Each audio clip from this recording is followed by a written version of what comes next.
Dicen que a los 70 años uno debería estar rodeado de amor, respeto y gratitud. En mi cumpleaños número 70, yo estaba rodeada de personas. Pero el amor, ese se había quedado en el pasado. Organicé cada detalle de la fiesta, las flores, la música, la comida, con la esperanza de ver a mi familia unida, aunque fuera por una sola noche. Compré mi propio pastel. Alquilé el salón comunitario donde celebré durante años los cumpleaños de mis nietas y pagué en silencio el catering que mi hija aseguraba que era un regalo. Quería que fuera especial.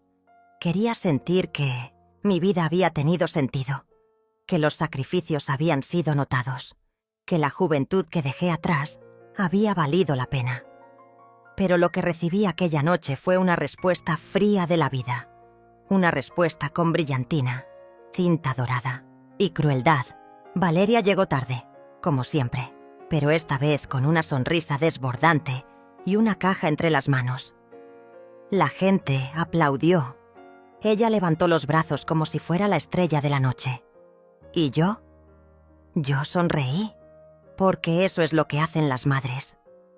«Señoras y señores», dijo ella, interrumpiendo la música. «Hoy es el día de la mujer que me dio la vida y que hizo tanto por todos los que estamos aquí. Por eso, preparé un regalo muy especial. Se lo merece». Todos sonrieron. Algunos levantaron sus celulares. Yo me puse de pie, emocionada, sin saber qué decir. Y entonces sacó la corona de la caja, dorada, brillante, de plástico barato, pero con suficiente brillo para llamar la atención. Se acercó a mí y antes de colocarla sobre mi cabeza, se giró hacia todos y leyó en voz alta: «Reina de la vergüenza». La sala estalló en carcajadas. Un primo, lejano, casi tiró su copa de vino de tanto reír. Mis nietas parecían confundidas, pero reían igual, imitando a los demás. Mi hermano bajó la cabeza. No sé si por vergüenza o para no mirarme. ¿Y yo? Yo sonreí. Asentí. Abracé a Valeria como si aquello fuera normal, como si fuera gracioso, como si mi alma no acabara de romperse por dentro. La fiesta siguió. Todos actuaron como si nada hubiera pasado. Yo, sentada junto al pastel, fingía disfrutar los brindis, las felicitaciones, los discursos vacíos.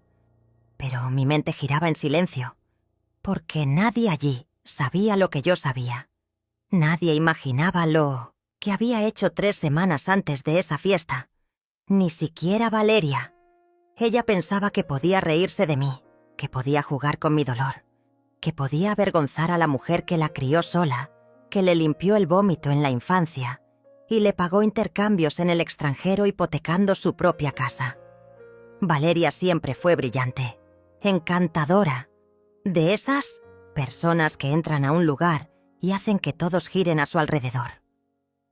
Desde pequeña supo manipular con una sonrisa, supo hacerse la víctima y también supo usar palabras como cuchillas, escondidas tras halagos.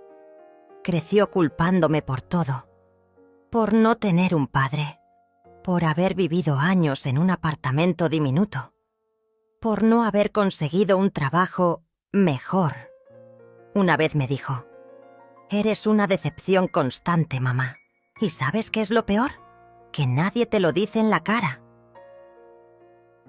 Esa noche, al escuchar las risas y sentir el peso de la corona sobre mi cabeza, lo entendí. Ella no había cambiado. Solo aprendió a ser más cruel con más elegancia. Pero lo que nadie imaginaba era que esa fiesta, para mí, era una prueba, un experimento. Quería ver cómo reaccionaba cada persona allí. Quería observar quién me amaba y quién simplemente me toleraba. Y ahora lo sabía. Entonces, en el silencio del baño del salón, mientras todos brindaban y posaban para fotos, abrí mi celular. Entré al aplicativo del registro notarial y finalicé el documento que había estado guardado en borradores durante semanas. La nueva versión de mi testamento. Sin Valeria, sin nadie de esa sala. Solo una fundación que ayuda a madres abandonadas. Esas que, como yo, lo dieron todo. Y recibieron una corona de humillación. Hélas, fiesta terminó. Recibí besos fríos, abrazos apresurados y promesas vacías de «nos vemos pronto». Pero lo que Valeria nunca entendió es que el tiempo de la sumisión había terminado. Se convirtió en el tipo de hija que siempre critiqué en los demás. Y, con ironía, yo me convertí en la clase de madre que ella despreciaba. Una mujer que, al final de su vida, decidió dejar de fingir que todo estaba bien. Pero esta historia está lejos de haber terminado. Dicen que el dolor, cuando no se habla, se acumula. Se esconde detrás de sonrisas amables, de platos bien servidos, de saludos educados. Durante años, eso fue mi vida. Un desfile de silencios disfrazados. Y Valeria, ella fue mi espejo más cruel. Después de aquella noche, cuando todos se fueron y el salón quedó en silencio, caminé sola por entre las mesas vacías. Había restos de torta, copas sucias, servilletas arrugadas, y en una de las sillas, olvidada, estaba la corona. Esa corona barata que gritaba lo que tantos ya pensaban en voz baja. Reina de la vergüenza. La tomé entre mis manos. Pensé en quemarla, en tirarla a la basura, en romperla. Pero no. Decidí guardarla, porque algo dentro de mí despertó esa noche. Algo que había estado dormido por años. La voz de la mujer que fui antes de ser madre, antes de convertirme en sirvienta emocional de todos. Durante mucho tiempo, viví creyendo que ser buena madre significaba aguantar, soportar, sacrificar. Que decir no era egoísmo, que poner límites era falta de amor. Pero lo que nunca me dijeron fue que el amor, cuando no se equilibra, se transforma en deuda. Y Valeria, ella vivía como si yo le debiera la vida. De niña me culpaba por la ausencia de su padre. Nunca entendió, o nunca quiso entender, que él fue quien se fue. Un hombre encantador en las calles, pero monstruo en casa. Cuando la golpeó por primera vez, tenía solo 4 años. Y aún así, durante años, ella preguntaba por él como si fuera un héroe.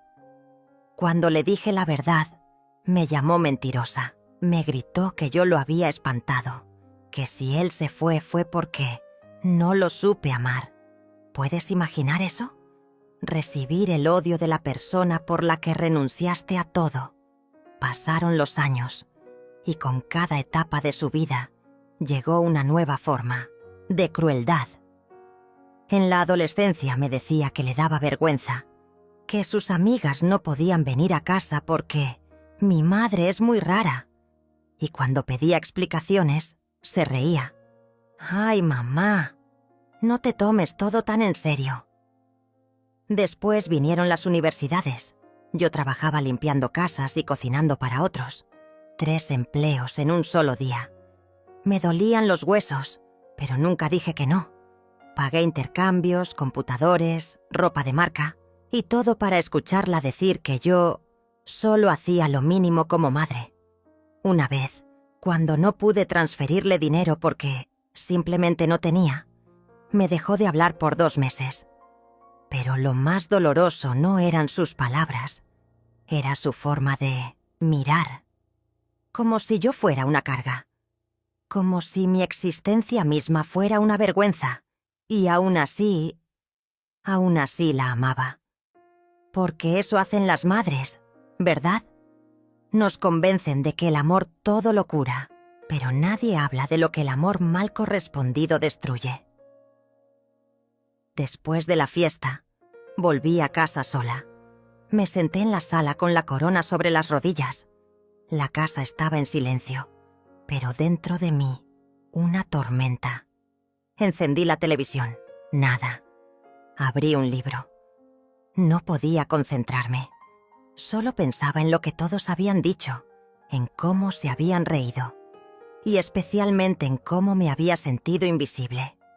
Fue entonces cuando abrí la caja de fotos, esa que tenía escondida en el armario del cuarto. Fotos de cuando Valeria era niña, su primer dibujo, su primer diente, una carta que me escribió a los 9 años. Te amo, mamá. Nunca voy a dejar que nadie te haga daño. La ironía me aplastó. ¿Cómo se pasa de eso a una corona de vergüenza? Cerré la caja, apagué las luces y decidí que no lloraría más. No por Valeria, no por nadie. Al día siguiente recibí una llamada. Era de una tal Eugenia, amiga de mi juventud. Nos conocimos en la iglesia cuando yo tenía 20 y tantos. Hacía años que no hablábamos. Dolores. Vi la foto en las redes. ¿Estás bien? ¿La foto? ¿Qué foto? Entré a internet y allí estaba. Una publicación con mi imagen, usando la corona, con la frase: cuando tu madre no cumple tus expectativas, pero al menos puedes reírte en su cara. Publicada por Valeria, con cientos de likes, comentarios riéndose. Algunos diciendo ¡qué genia!, otros llamándola la reina del humor negro. Sentí náuseas. La boca me supo a ceniza.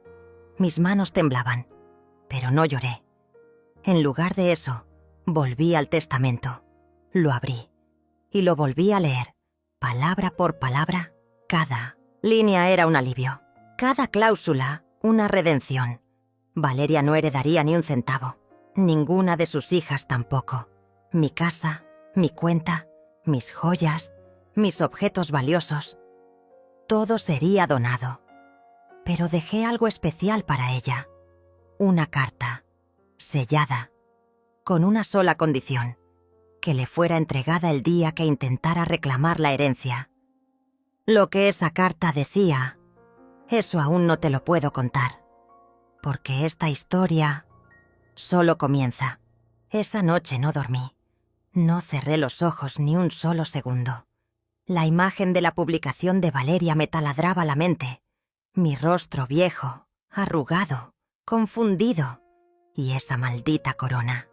Esa imagen no se borraba, y peor aún, estaba en todas partes. Al día siguiente, alguien la compartió en un grupo de vecinos. Después apareció en el grupo del club de lectura. Incluso la señora Norma, del mercado, me preguntó si era una broma del Día de los Inocentes. La vergüenza no venía por lo que ellos pensaran, venía por lo que yo había permitido. Me quedé frente al espejo mucho tiempo. Miré mi rostro, las ojeras profundas, la piel flácida, las canas, y me pregunté, ¿en qué momento me perdí? No era una pregunta dramática, era una pregunta honesta, porque yo había tenido sueños, había tenido fuego en el pecho, había amado la pintura, la danza, el canto, había querido ser actriz, pero renuncié. Primero por mis padres, después por un marido que me dijo que el arte no paga las cuentas, y por último, por mi hija. Valeria se volvió mi proyecto de vida, mi única razón para continuar. Y ella me expuso como si fuera una caricatura, una burla, un chiste cruel que ahora recorría las redes. Me serví un café y con la taza temblando entre las manos, abrí la libreta donde guardaba anécdotas y frases que me gustaban. Encontré una que me detuvo en seco. El momento más peligroso en la vida de una mujer no es cuando se siente débil, es cuando se da cuenta de su verdadero poder. Y algo dentro de mí cambió. No iba a quedarme en silencio. No otra vez comencé a caminar por la casa. Toqué objetos, abrí cajones, observé las fotos y me detuve en uno que había guardado por años. Un casete viejo. Tenía una etiqueta escrita con mi letra. Dolores, prueba de voz, 1982. Lo puse en la grabadora. Mi voz joven llenó la habitación. Cantaba un bolero. Mi voz sonaba tan viva, tan llena de sueños. Y entonces recordé quién había sido antes de que la vida me apagara. Esa misma mañana decidí salir. Me puse un abrigo rojo que no usaba desde hace años. Me pinté los labios y fui al centro cultural del barrio.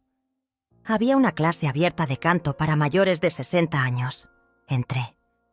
Nadie me conocía. Me senté en silencio al fondo. Y cuando la profesora preguntó quién quería cantar, levanté la mano. Canté con el alma. Con una voz quebrada, sí, pero con el corazón entero. Cuando terminé, hubo silencio. Y luego, aplausos. Verdaderos, limpios, sin burlas. Uno de los asistentes se me acercó y dijo: «Usted tiene algo, no sé qué es, pero no lo pierda otra vez». Y eso bastó. Regresé a casa con la certeza de que mi vida no había terminado, que aún podía reconstruirme. Pero eso significaba hacer limpieza, y no solo de objetos. Tomé el teléfono y marqué a Valeria. «¿Mamá?», dijo ella sin emoción. «Hola, Valeria. Solo quería decirte que vi tu publicación».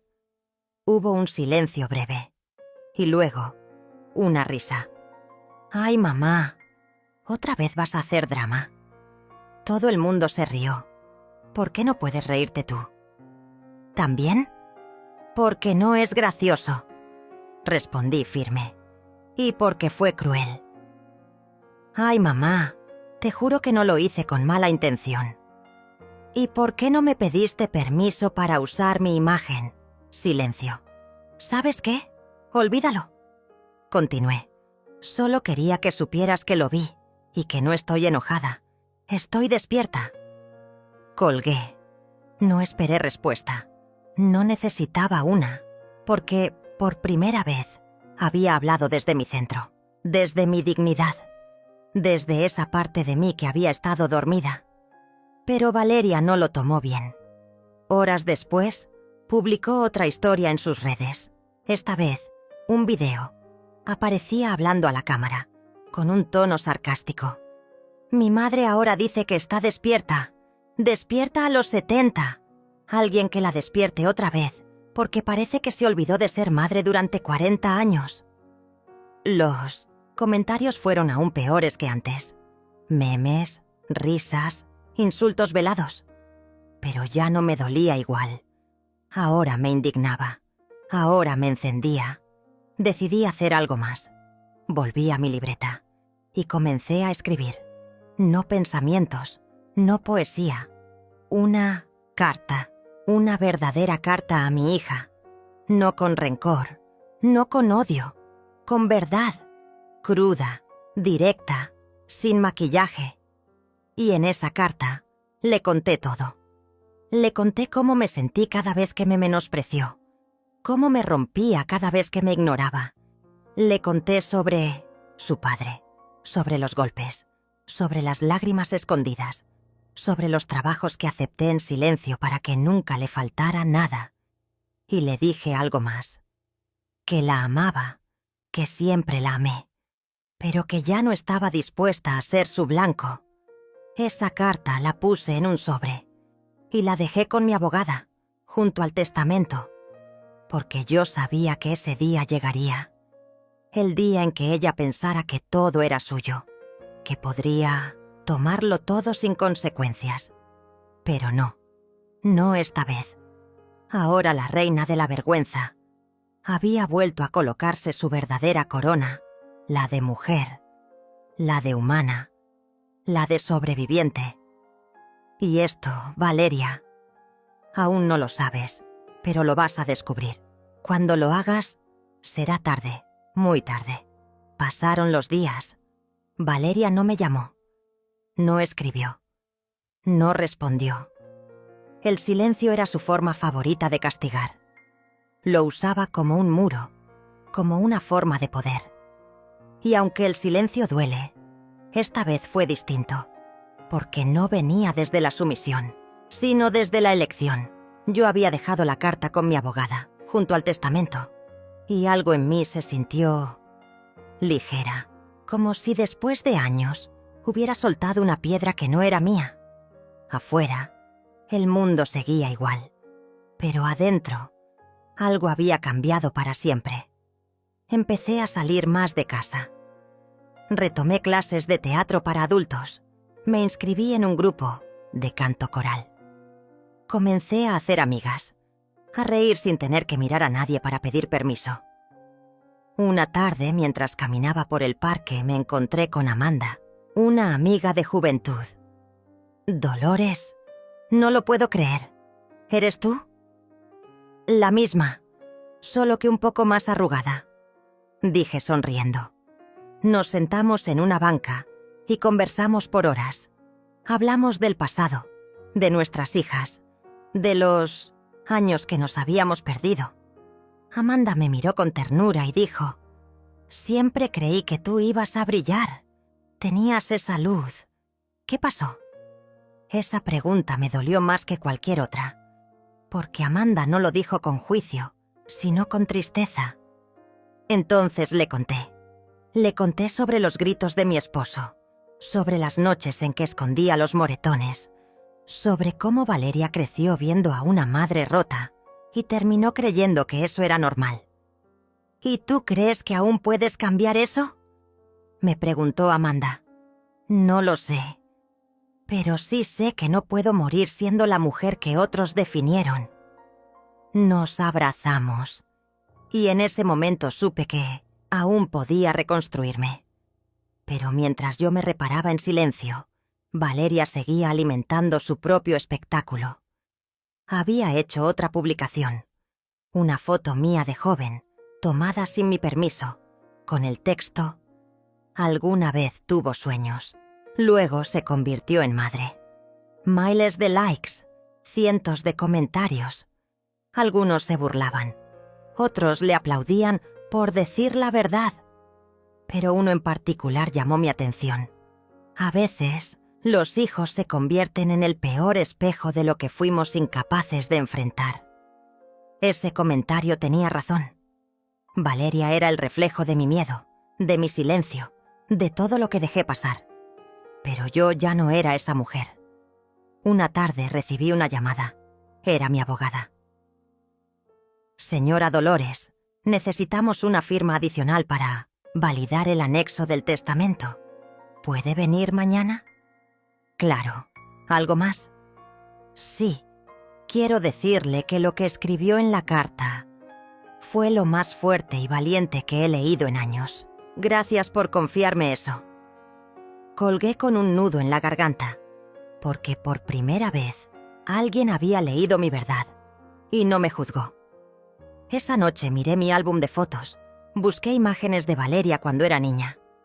En todas sonreía, pero yo no estaba en ninguna. Fui la fotógrafa de su vida, la sombra que sostenía todo, la que siempre estaba detrás, y entendí algo. Nunca me odiaba a mí. Me necesitaba ausente para poder brillar, y yo se lo permití, hasta ahora. Al día siguiente, firmé el anexo del testamento y pedí una copia. Lo leí en casa, cada palabra, cada cláusula. Había destinado parte de mis bienes a una fundación para mujeres mayores en situación de abuso, otra parte a un pequeño grupo de artistas de mi comunidad, y lo restante lo dividí entre 4 personas que me habían acompañado en silencio durante años. Mi vecina Inés, el señor que me ayudaba con el jardín, Amanda y una persona especial. Alguien que volvería a aparecer pronto. Alguien que cambiaría el rumbo de todo. Pero eso ni siquiera Valeria lo sospechaba. Mientras tanto, ella continuaba su guerra digital. Publicó un video titulado «Cuando tu madre decide ser influencer a los 70». Y ahí imitaba mi voz, mi forma de caminar. Se reía de mí. Recibió miles de vistas. Y esa noche me llamó. «¿Estás enojada?», dijo entre risas. «No, Estoy triste, respondí. Ay, mamá, ya, supéralo. Es humor. No, Valeria, es violencia. Pero lo peor no es que te burles de mí, es que te burles de ti misma, sin darte cuenta. Silencio. Algún día vas a entender, pero para entonces ya no estaré aquí para explicártelo. Colgué y lloré. No por la humillación, sino por la pérdida, porque a veces el dolor más grande no es que tus hijos no te amen, sino que no te vean. Pero algo estaba por cambiar, porque mientras Valeria se exponía más, una figura del pasado estaba a punto de regresar. Una figura que conocía secretos, una figura que guardaba pruebas, una figura que siempre estuvo observando, y con ella vendría la verdad, toda la verdad, incluso aquella que Valeria siempre temió que saliera a la luz. Las conversaciones seguían flotando como burbujas vacías en el salón, repletas de frases falsas, risas nerviosas y copas medio llenas. Yo me mantenía sentada en mi silla, con la corona de la humillación aún sobre mi cabeza. Reina de la vergüenza, decía. Y aunque ya nadie la mencionaba en voz alta, todos sabían que su presencia seguía pesando como una piedra invisible sobre mi espalda. Valeria, como siempre, reinaba en el centro de la atención, sonriendo, fingiendo simpatía, saboreando el control. Pero el aire cambió cuando la puerta principal se abrió lentamente. Un murmullo cruzó la sala como una ráfaga. Nadie esperaba más invitados. Yo misma no había invitado a nadie fuera de la familia. Y sin embargo, allí estaba él. Alto, con el cabello completamente blanco, pero con una postura recta, elegante, como si la edad hubiera decidido respetarlo. Llevaba un bastón que apenas utilizaba, y su voz, cuando pronunció mi nombre, resonó con una calidez que reconocí de inmediato, aunque habían pasado décadas. ¿Dolores? Mis ojos se abrieron. Tardé un par de segundos en levantarme. Mi corazón, que había estado latiendo en una frecuencia de tristeza sostenida, cambió de ritmo. ¿Gonzalo? Valeria frunció el ceño, visiblemente molesta por la interrupción. Algunos de los presentes cuchicheaban, preguntándose quién era ese hombre que no formaba parte del guión que ella había planeado con tanto cuidado.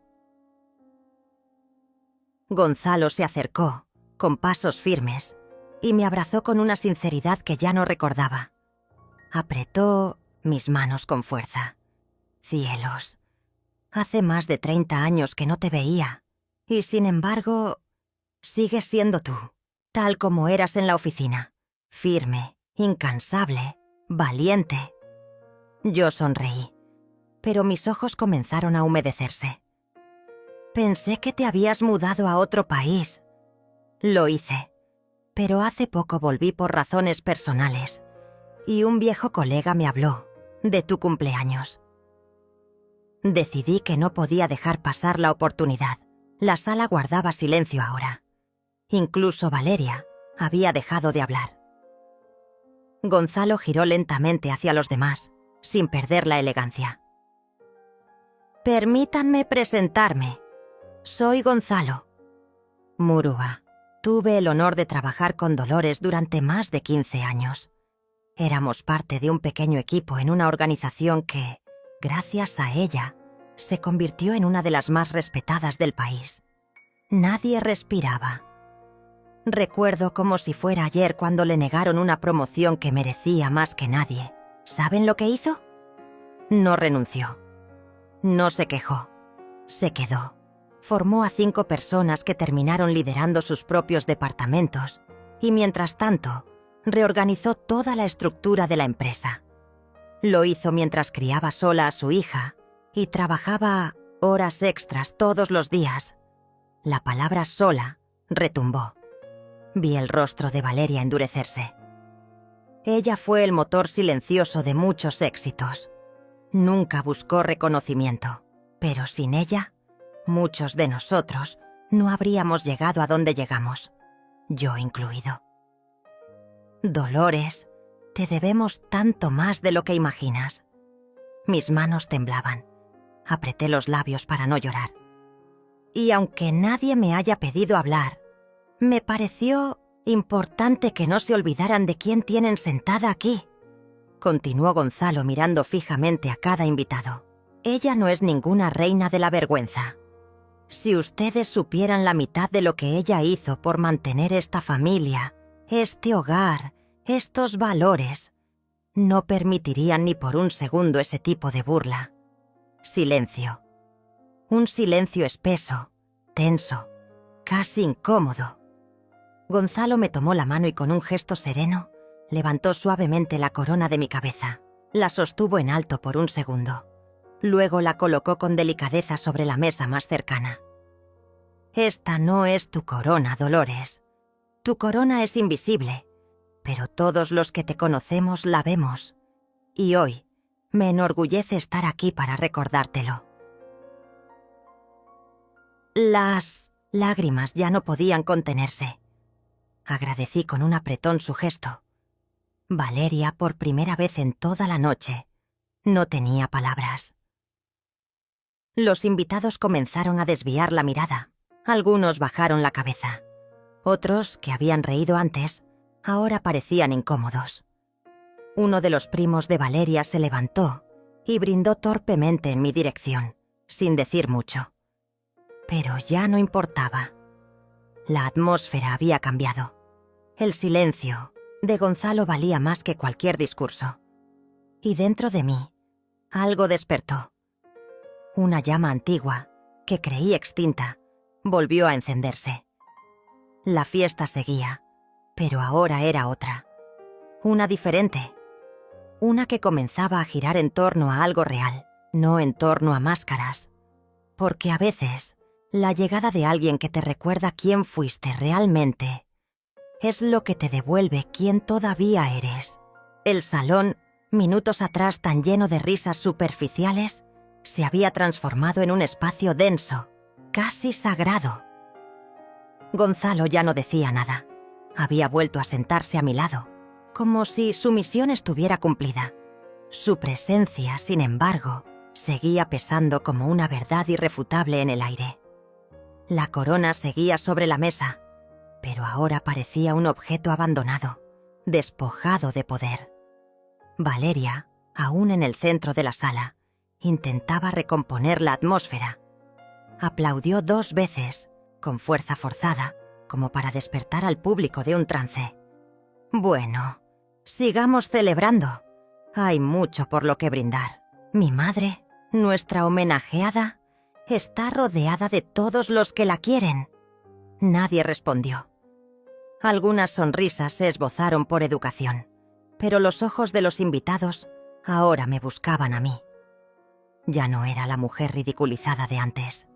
Ahora era una figura de respeto, de curiosidad, y en el caso de algunos, de culpa. Pude ver cómo ciertos parientes que se habían reído con facilidad del chiste de la corona, ahora desviaban la mirada al cruzarse con la mía. Una de mis sobrinas nietas, Camila, se me acercó con timidez. «Tía Dolores, ¿puedo sentarme contigo un momento?» Asentí. Se sentó a mi lado y me tomó la mano. «Yo no sabía que habías hecho todo eso, que habías criado sola a Valeria, que habías trabajado tanto. Nunca nos contaron». Sonreí, sin responder.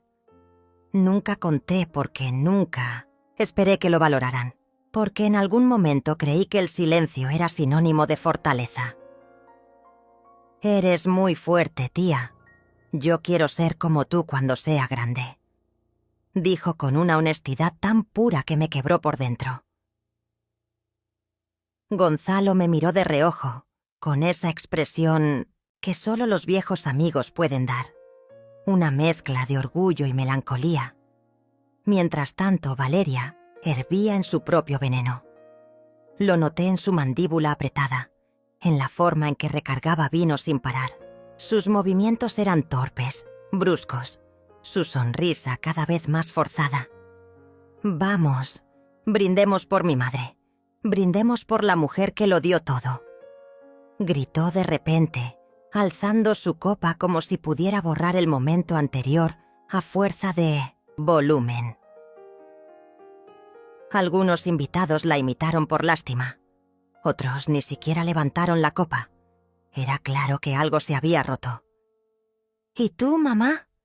¿Tienes algo que decirnos ahora que todos te admiran tanto? Su tono era ácido, y lo sentí como un desafío. Pero ya no era la misma mujer del inicio de la fiesta. Algo en mí había cambiado. Algo que Gonzalo ayudó a despertar. Me levanté lentamente. La sala guardó silencio una vez más. Gracias por venir. Comencé. Gracias por estar aquí. Aunque no esperaba que este cumpleaños se convirtiera en un campo de pruebas. Agradezco a quienes me conocen de verdad. Y a quienes no... Bueno, siempre es buen momento para empezar a mirar con otros ojos. Mis palabras no fueron agresivas. No hacía falta. El tono tranquilo, firme, fue suficiente para tensar los músculos de Valeria. Esta fiesta fue organizada por mi hija con todo su esfuerzo, continué. Lo reconozco, pero a veces el esfuerzo no viene acompañado de amor. A veces viene acompañado de otras cosas, y esas cosas pesan más que los regalos o las decoraciones. La incomodidad en el rostro de Valeria era evidente. Cruzó los brazos, contuvo una mueca, pero no interrumpió. No podía. Yo sé quién soy, y me alegra que muchos de ustedes lo hayan recordado hoy, porque durante mucho tiempo lo olvidé. Volví a sentarme. Algunos comenzaron a aplaudir, tímidamente. Otros se acercaron a Gonzalo para agradecerle por sus palabras. La fiesta se había transformado. El eje ya no era la humillación de una anciana. Era el reencuentro con una mujer que había sido silenciada por años. Valeria se alejó. La vi salir al jardín con el celular en la mano, furiosa. La seguí con la mirada, pero no hice nada. A esa altura ya no necesitaba defenderme. Lo curioso fue que varios de los que habían ignorado mi existencia durante años empezaron a acercarse. Una prima lejana, que siempre me había tratado con frialdad, me dijo: «Dolores, creo que nunca nos dimos el tiempo de conocerte de verdad». Me apena decirlo, pero hoy me di cuenta de eso. Acepté su comentario con la misma serenidad con la que había aceptado antes el desprecio. Porque el dolor, cuando ya te atravesó tantas veces, te vuelve selectiva con tus emociones. La música volvió a sonar, pero ya no era festiva. Era suave, introspectiva. Algunos empezaron a irse. Otros se quedaron en grupos pequeños, hablando con más calma. La figura de Valeria había perdido fuerza. Yo ya no era su sombra. Ahora era, una vez más, Dolores. Y en medio de ese nuevo orden, Gonzalo me tocó el brazo con gentileza. ¿Sabes? Siempre me pregunté qué habría pasado si hubiéramos tomado aquel café después de la última reunión. Lo miré sorprendida. Me acordaba. ¿Y tú crees que aún estamos a tiempo? Para algunas cosas, sí. Para otras, quizás no. Pero para conversar y reírnos como antes, siempre hay tiempo. Sonreímos juntos, no por nostalgia, sino porque por fin, después de tantos años, alguien me veía, no como un adorno en una celebración familiar, sino como lo que realmente era, una mujer que había resistido sin perder su esencia.